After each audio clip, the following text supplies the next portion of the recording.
doon sa likod, di ako pupunta dito sa harapan. Dahil gusto idasal mo all day. Actually, hindi ako marunong magdasal. So, marayong yapo, naalala ko lang yung unang ano dito sa Balkit, so marayong yapo. So, bago po basahin ang salitang ating pong pagbubulay-bulayan, pag-aaralan sa gabi ito, gusto ko pong magbigay ng pinakamataas na papulit pagsamba sa ating Panginoong Jesus dahil ang templo po sa CBC Sinagaratan po ay nagsimula na. 6 by 9, actually hindi ko pa po napuntahan pero ongoing po yung construction. So nung mapasyal ako na nanganangan, ganyan talaga pasilungan ka, hindi na nga mabasa kasi church lang talaga na ay umubo, malapad di. Kasi ganyan, bishop ka na, nung pumunta siya minsan doon, I think twice na yata pumunta sa bishop doon. Napakaliit. Kaya yung pinakamalapit namin yung ano lang, yung area lang po ng ano. Tapos kung nakain natin, dapat kami namin mag-idupang namin yung miyembro. So maraming uya po, magbalo ng Diyos, na masigisige na pamilya na kabuong pamilya ng CBCC. So mga kapatid, tayo po ay tumayo sa pagbibigay galang sa salita ng ating Panginoong Jesus. Kung may Bible po tayo ay buksan po natin sa Gawa, chapter 22. Gawa, chapter 22, verse 1 hanggang 16. Acts chapter 22, verse 1 hanggang 16. Yun po ipalapatan na. Mga magulang at mga kapatid, pakinggan ninyo ang sasabihin ko ngayon bilang pagtatanggol sa aking sarili. Nang siya'y marinig nilang nagsasalita ng wikang Hebreo, lalo silang tumahimik. Kaya nagpatuloy si Pablo. Ako'y isang Hudyong pinanganak sa Tarso sa lalawigan ng Cilicia. Ngunit lumaki rito sa Jerusalem. Ang aking guro ay si Gamaliel at buong higpit niya akong tinuruan ng kautusan ng ating mga ninuno. Ako'y masugid na naglilingkod sa Diyos tulad ninyong lahat na narito ngayon. Inuusig ko at ipinapatay ang mga sumusunod sa daang ito. Ipinagapos ko sila, ipinabilang ko maging lalaki o maging babae. Makakapagpatotoo tungkol dito ang pinakapunong pari at ang buong kapulungan ng mga matatandang pinuno ng bayan. Binigyan pa nga nila ako ng mga sulat para sa mga Hudyo sa Damasco. Kaya pumunta ako roon upang dakpin ang mga kaalib ng dang ito at dalhin sila dito sa Jerusalem nang nakagapos upang parusahan. Verse 6. Nang malapit na ako sa Damasco, magtatanghaling tapat noon, may biglang kumislap sa aking paligid na isang matinding liwanag mula sa langit. Bumagsak ako sa lupa at narinig ko ang isang tinig na nagsasalita sa akin, Saulo, Saulo, bakit mo ako inuusig? Ako'y sumagot, sino po kayo, Panginoon? Ako ang iyong pinag-uusig na si Jesus na taga Nazaret, tugon ng tinig. Nakita ng mga kasama ko ang liwanag, ngunit hindi nila narinig ang tinig na nagsasalita sa akin. Ano po ang gagawin ko, Panginoon? Tanong ko. At tumugon ang Panginoon. Tumayo ka at pumunta sa Damasco, sasabihin sa iyo roon ang lahat ng itinakda na dapat mong gawin. Nabulag ako dahil sa matinding liwanag ngayon, kaya't ako'y inakay na lamang ng mga kasama ko at dinala sa Damasco. Verse 12. Doon ay nakatira si Ananias. Siya ay tapat na sumusunod sa kautusan at ginagalang ng mga Hudyo na nitirahan doon. Pinuntahan niya ako, tumayo sa tabi ko at sinabi sa akin, Kapatid na Saulo, makakita ka na muli. Nung hindi makakita ako muli at tumingin ako sa kanya. At sinabi niya sa akin, pinili ka na ng Diyos ng ating mga ninuno upang malaman mo ang kanyang kalooban, makita ang kanyang matuwid na lingkod at marinig ang kanyang tinig, sapagkat ikaw ay nagiging saksi niya upang patutuhanan sa lahat ng tao ang iyong nakita at narinig. At ngayon, ano pa ang hinihintay mo? Tumayo ka na magpabautismo at tumawag ka sa kanyang pangalan upang mapatawad ka sa iyong mga kasalanan. Tayo po'y manalangin. Dakilang Diyos, tulad nga kung napakabuti mo po sa bawat isa sa atin. Nagpapasalamat po ako sa oportunidad na pinagkaloob po sa amin lahat sa gabi ito upang mag-aral po at pagbulay-bulayan po ang mga salita. kami malo rin ako ipamendisyon mo tarbobo to pagdirayan sa mga kagabi. Pamarulo mo ako to sa mga kami Espiritu Santo ako, na kayo komprende niyo ako, iganong kilanalangin ito kaya pinagkal sa puso ko ng bawat isa sa amin. Ito po ang aming samot dalangin sa matamis na pangalan ng aming Panginoong Jesus. Amen. Pabagong buhay sa pagkikisa po natin sa ating Panginoong Kristo. CBCC exists not to make people happy, but to make people holy. Lahat po ang bawat isa sa atin ngayong gabi, naniniwala po ko na may iba't ibang testimonya po ang bawat isa bago po natin nakilala ang ating Panginoong Jesus, kagitan ni Apostol Pablo. Kahit po ako, meron po akong personal na testimony po sa ating Panginoong Jesus bago po ako tinawag niya na maglingkod po sa Kanya. Iba po ako po ay nabuhay. Galing po ako sa simpleng pamilya. Nabuhay po ako sa dating katuruan po natin. Nung hindi ko po kilala ang ating Panginoong Jesus, ako po ay nalagdan po sa mga makamuntong gawain. So, kita ng kinilig, kita ng ganitang naging ang nakilala ni Yahweh Jesus ay inaduruma-ruma at klase ng testimonya. So, ang unang katanungan ko po na gusto ko pong sagutin ng bawat isa, sinilitang inalaran na isang vision, pangalan ni Jesus, at siya po ay nabago.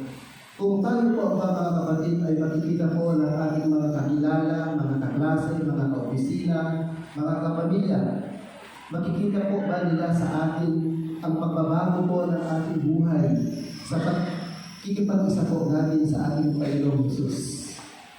Bilang anak ng Diyos na magiging-wawaranigra, napaka-importante po ng testimonya ng bawat isa sa atin kasi po tayo ay naglilingkod po sa King of Kings and the Lord of Lords.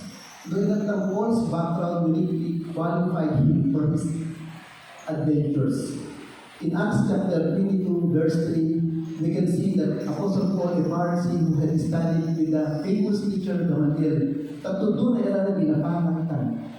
Siguro na description ng Biblia, ang ating pong si Apostol Pablo po ay isa pong napakatalinong tao. Siya po ay teachers of the law na tinatawag, sobrang kabright na. Yaya po ay tadi totally self-righteous. Nagturo po siya ng katuruan sa mga Hudyo. At siya po ay very proud po sa mga good works niya. Pero kung titignan po natin ang background po ni Apostol Pablo, makikita po natin sa binasa po natin sa aklat ng Acts chapter 22, marami po siyang Christian na pinapatay, marami siyang Christians na pinaresto, ipagamo na. But one day, wawaranira Acts chapter 22, verse 7, chapter 6, verse 6 and 7. Apostle Paul encountered Jesus Christ in his life. Ito po ang gusto ko pong pag-usapan natin ngayong gabi. Meron po akong dalawang puntos na gusto ko pong i-share po sa bawat isa bago po tayo uwi.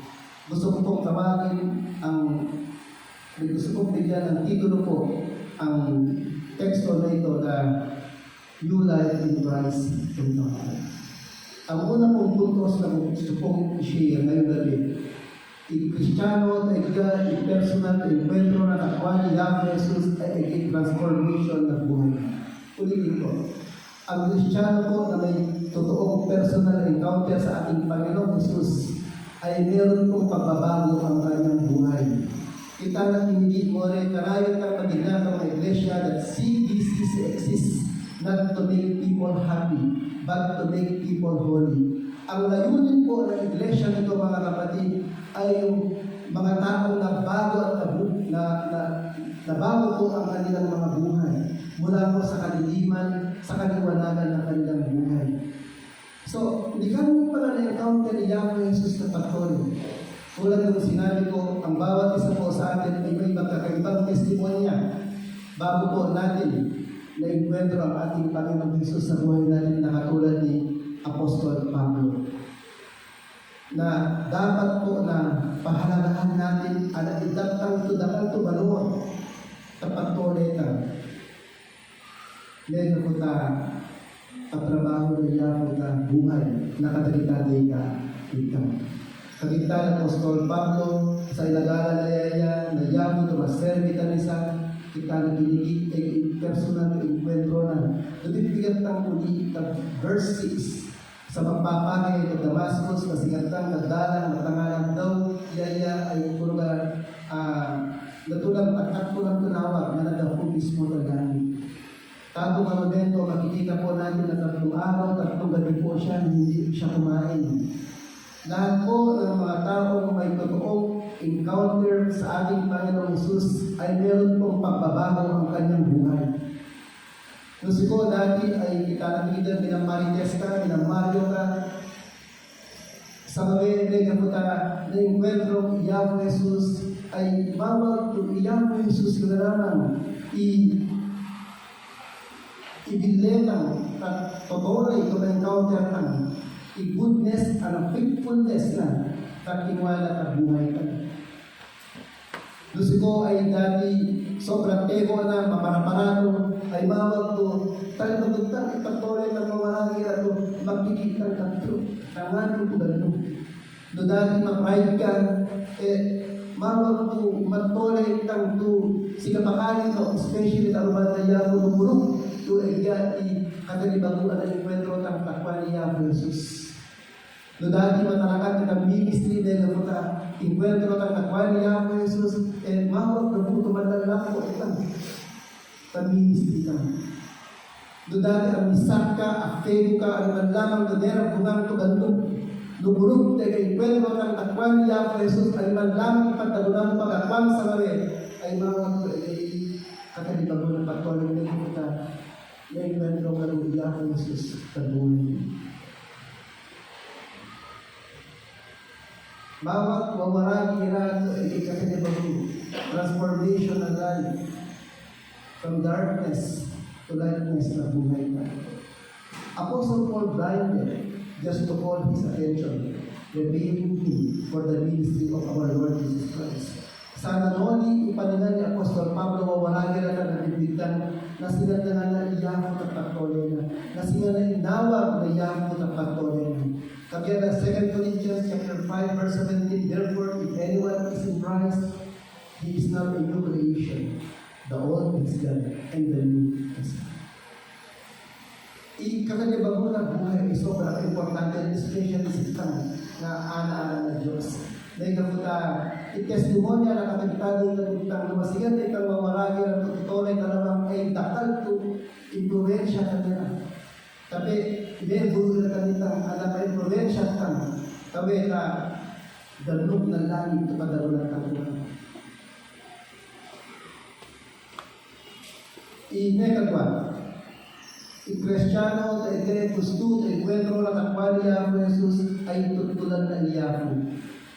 Ulitin ko, ang taong may totoong encounter kay Jesus Christ ay susundan niya ang yapak ng ating Panginoong Jesus sa kanyang buhay. Si Apostol Pablo ay napasitan ngayon warangan ng patuloy na when he encountered Jesus Christ in his life. Ala, tato na momento sa enkwentro na Iyamo Jesus sa buhay na ay ready nga na niya yung arubangan na imundo. Ready nga na niya tumutul takwa ni Iyamo Jesus. Ang kasama ng mga Christian, kita na mapasiraan ang pagalasin na. Kasi tanong ko, lumang Kristiyano nga pag mapawang. Mapawang nga niya friends pero dati. Pagalasin nga, tanda sa pagmula kami sa CDCC. Nung una po ako dito, seeker po ako.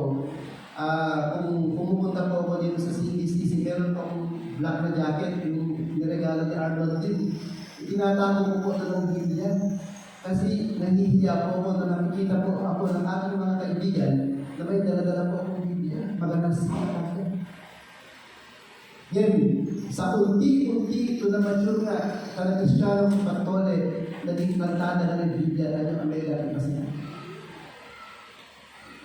Ready nga na arubangan namin yan totoo lumawag to arubangan po kita ni Apostol Pablo. Si Pablo masingat lang dahil totoo na ira to kakastigo na nagkapukabuan na ay naging ka-fellowship naman.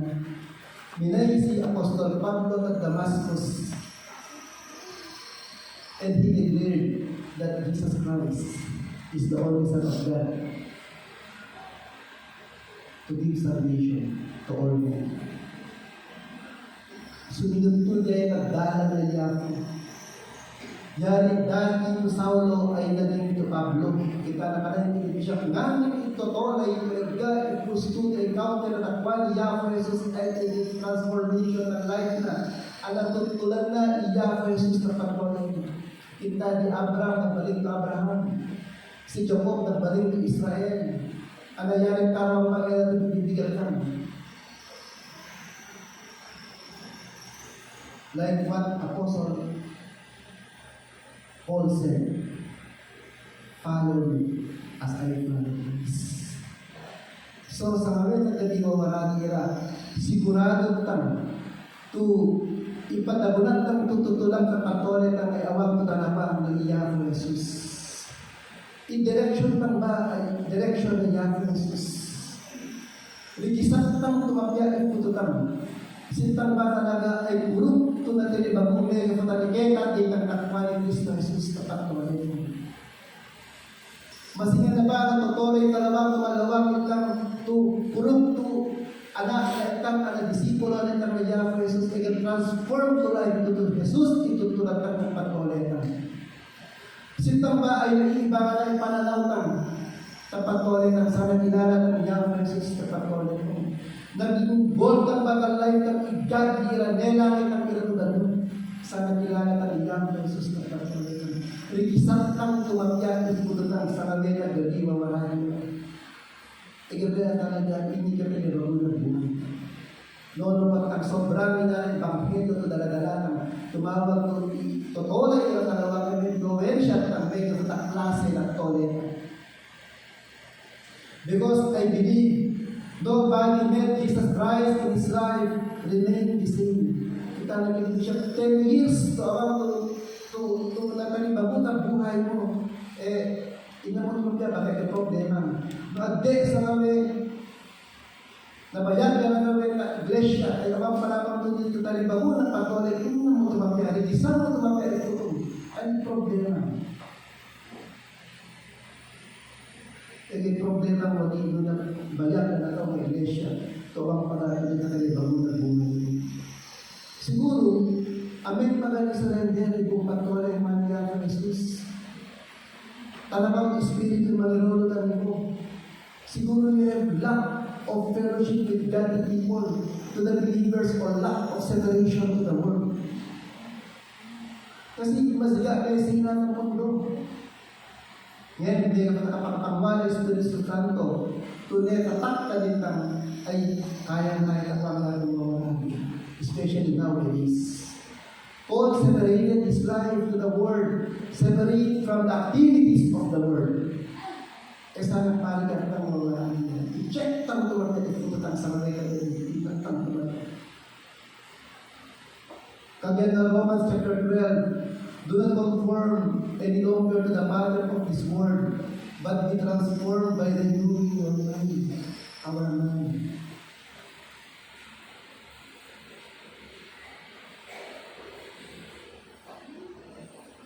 Check ang tumatayawaran ng heart na kalimutan. Malawag lang sa kami. Kami nagbahay pa ng bahay. Kami nag-food to SCPC family. Pinagpapag naman. Ano ba'y dapat tayo bagutan sa pagkakas?